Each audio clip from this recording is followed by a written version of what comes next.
तो दोस्तों स्वागत है आपका गुप्ता कोचिंग क्लासेस स्टेशन गली खेतासराय। आज मैं आप लोगों को उत्तर प्रदेश बोर्ड कक्षा 8 विषय विज्ञान में पार्ट 3 के अभ्यास प्रश्नों को हल कराऊंगा। पार्ट 3 जिसका नाम है परमाणु की संरचना। शुरू करते हैं, देखते हैं इस अभ्यास के प्रश्नों को। चलिए पहला प्रश्न देखते हैं।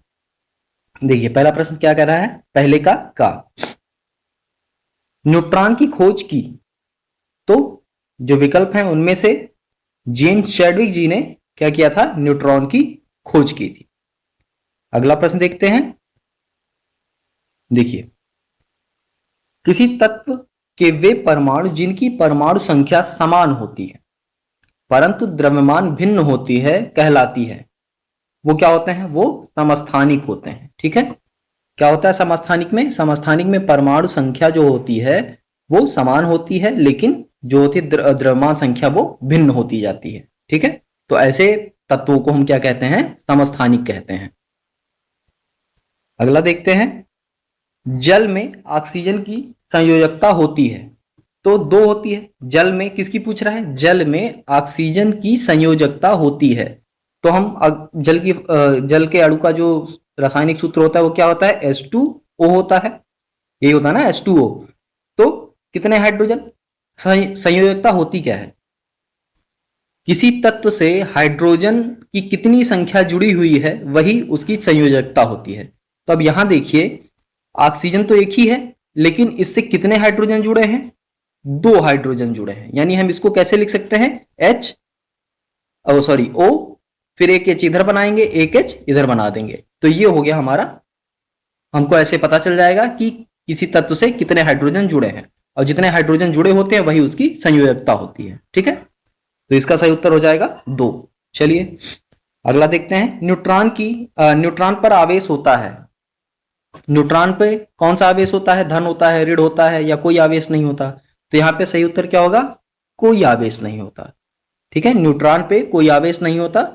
ठीक है, क्योंकि जो हमारे इलेक्ट्रॉन होते हैं इलेक्ट्रॉन पे ऋण आवेश होता है और जो प्रोटॉन होता है उन पे धन आवेश होते हैं और न्यूट्रॉन पे कोई आवेश नहीं होता। ठीक है, चलिए प्रश्न नंबर 2 देखिए। प्रश्न नंबर 2 में हमें सही गलत का निशान लगाना है। देखिए इसमें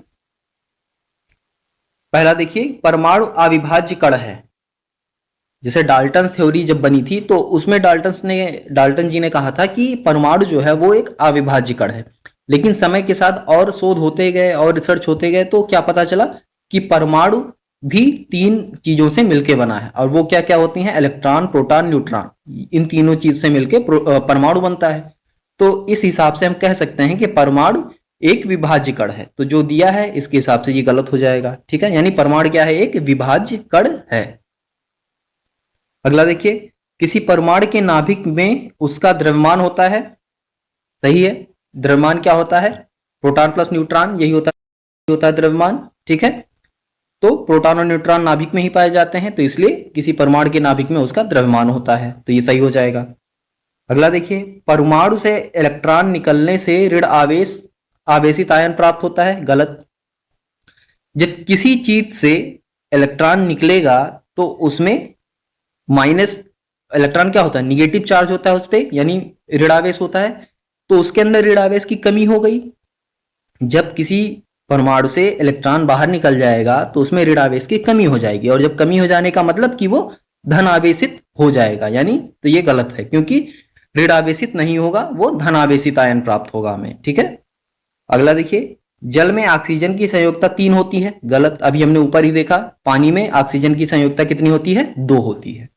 चलिए अगला देखते हैं, प्रश्न नंबर 3 में क्या करना है, रिक्त स्थान भरने हैं। चलिए इसका पहला देखते हैं, 2 या 2 से अधिक परमाणु आपस में मिलकर क्या बनाते हैं, अणु बनाते हैं, यानी मॉलिक्यूल बनाते हैं। अणु को ही मॉलिक्यूल कहते हैं इंग्लिश में। ठीक है, अगला देखिए, प्रोटॉन की खोज किसने की थी, गोल्डस्टीन ने की थी। अगला देखिए, न्यूट्रॉन का द्रव्यमान हाइड्रोजन परमाणु के द्रव्यमान के लगभग बराबर होता है। न्यूट्रॉन का द्रव्यमान हाइड्रोजन परमाणु के द्रव्यमान के लगभग बराबर, एकदम नहीं, लगभग बराबर होता है। ठीक है, अगला देखिए, नील्स बोर के अनुसार परमाणु का समस्त द्रव्यमान तथा धन आवेश उसके नाभिक में उपस्थित होता है। यानी प्रोटॉन प्लस न्यूट्रॉन होता है द्रव्यमान, तो जो द्रव्यमान होता है वो द्रव्यमान, और जो धन आवेश का मतलब जो प्रोटॉन होता है, यानी न्यूट्रॉन प्लस प्रोटॉन, ये कहां उपस्थित होते हैं, ये होता है हमारा नाभिक में। ठीक है, चलिए अगला प्रश्न देखते हैं। देखिए इसमें हमको क्या करना है, मिलान करना है। तो पहला देखते हैं चैडविक। तो चैडविक का संबंध किससे है, न्यूट्रॉन से, न्यूट्रॉन की खोज की थी। इलेक्ट्रॉन पे ऋणावेश होता है तो इसका संबंध इससे हो जाएगा। और कार्बन क्या है, एक तत्व है, तो इस तरह से इसका मिलान हम कर देंगे। ठीक है, अब अगला प्रश्न देखते हैं, प्रश्न नंबर 5। प्रश्न नंबर 5 क्या कह रहा है, किसी परमाणु में पाए जाने वाले कणों के नाम लिखिए। तो परमाणु में यानी एटम में पाए जाने वाले कण कौन कौन से हैं, इलेक्ट्रॉन है, प्रोटॉन है, न्यूट्रॉन, ये 3 कण परमाणु में पाए जाते हैं। ठीक है, अगला देखते हैं प्रश्न नंबर 6। इलेक्ट्रॉन पर किस प्रकार का आवेश होता है। तो इलेक्ट्रॉन पर कैसा आवेश होता है, ऋण आवेश होता है। अगला प्रश्न देखिए प्रश्न नंबर 7। हाइड्रोजन के 3 समस्थानिकों के नाम लिखिए। तो हाइड्रोजन के 3 समस्थानिक कौन कौन से होते हैं, हाइड्रोजन के 3 समस्थानिक हमारे, तो क्या होता है, पहला हो जाएगा हमारा प्रोटियम, ये प्रोथियम, प्रोटोथम लिख गया है, प्रोटियम होता है। ठीक, प्रोटियम होगा। ठीक, ये इसको हम प्रोटियम कर देंगे, प्रोटियम होता है। फिर ड्यूट्रियम होता है और ट्राइटियम होता है। ठीक,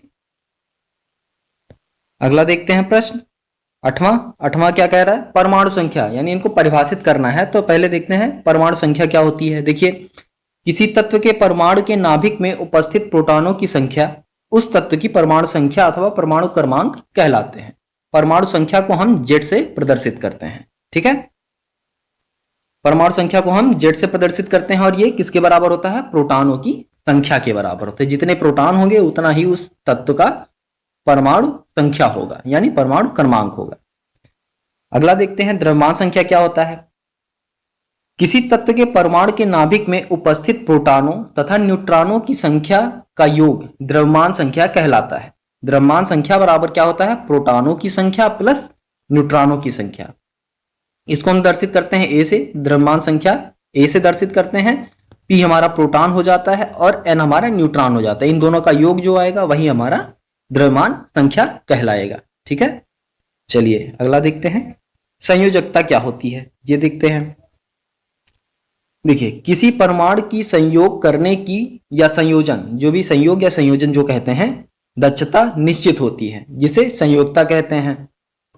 ठीक है, तो कोई परमाणु कितने हाइड्रोजन को अपने साथ जोड़ सकता है, या कितने हाइड्रोजन किसी तत्व के साथ जुड़ सकते हैं, परमाणु के साथ जुड़ सकते हैं, वही उसकी संयोगता कहलाती है। यानी सीधा सा कि कोई परमाणु कितना संयोज कर सकता है, संयोजन कर सकता है, उसकी जो दक्षता निश्चित है वही उसकी संयोजकता कहलाती है। ठीक है, अगला प्रश्न देखते हैं 9वां। देखिए क्या कह रहे हैं, जे थॉमसन के परमाणु मॉडल की विफलता के क्या कारण थे। रदरफोर्ड का नाभिकीय मॉडल क्या है, तो इसके बारे में चर्चा करते हैं, देखते हैं इसका उत्तर।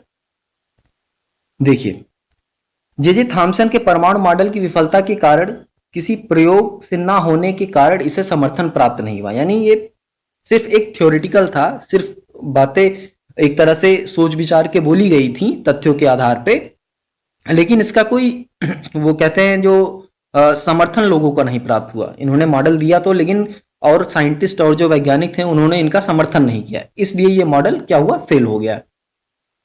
फिर रदरफोर्ड जी ने क्या किया, रदरफोर्ड का नाभिकीय मॉडल, रदरफोर्ड ने जीरो प्रकीर्णन, अल्फा प्रकीर्णन, जीरो नहीं ये क्या है, अल्फा प्रकीर्णन प्रयोग कर अपना नाभिकीय मॉडल प्रस्तुत किया। यह अल्फा का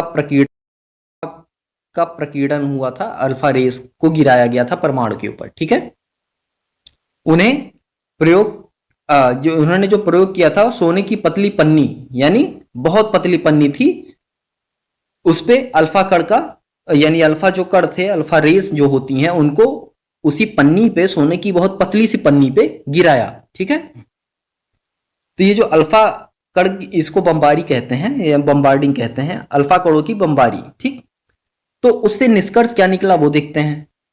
देखिए, पहला निष्कर्ष ये निकला कि अधिकांश अल्फा कण बिना प्रभावित सीधे आर पार चले गए।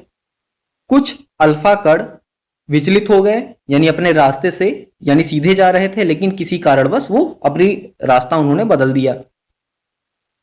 कुछ कण पन्नी से टकराकर उसी मार्ग से वापस आ गए। ठीक, तो ये इससे निष्कर्ष निकले थे। ठीक, ये ऐसे हुआ था। ये एक एटम पे गया, परमाणु पे, तो ये अल्फा कण है। ये जो रेज किरणें जा रही हैं इनको अल्फा कण कहते हैं। तो ये कुछ तो ऐसे चले गए, लेकिन कुछ अपने रास्ते से विचलित हो गए, दूसरी तरफ चले गए।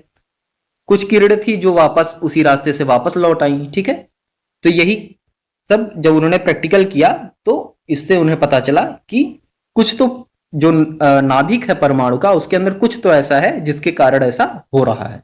ठीक, तो फिर उन्होंने इसके बारे में और विस्तार से प्रैक्टिकल किया और खोज की और फिर पता किया। ठीक है, चलिए अगला प्रश्न देखते हैं। प्रश्न नंबर 10, इलेक्ट्रॉन, प्रोटॉन एवं न्यूट्रॉन के गुणों की तुलना कीजिए। चलिए इसका उत्तर देखते हैं। यहाँ पे एक टेबल बना दिया गया है, टेबल में सब कुछ लिख दिया गया है। देखिए यहाँ पे संकेत है, इलेक्ट्रॉन का संकेत ये होता है, प्रोटॉन का ये होता है और न्यूट्रॉन का ये होता है।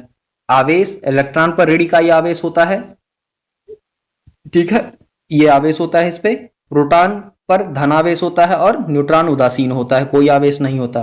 द्रव्यमान सबका दिया है।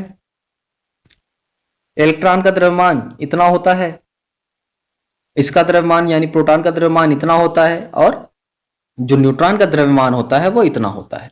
ठीक है, तो ये एक तालिका है। इसके हिसाब से आप इतना ही याद कर लीजिए कि कम से कम आपको उसके जो चिन्ह है, उसका संकेत क्या है वो याद हो जाए आपको, और कौन कौन से चार्ज होते हैं यानी कौन कौन से आवेश होते हैं इलेक्ट्रॉन, प्रोटॉन और न्यूट्रॉन पे, ये याद हो जाए।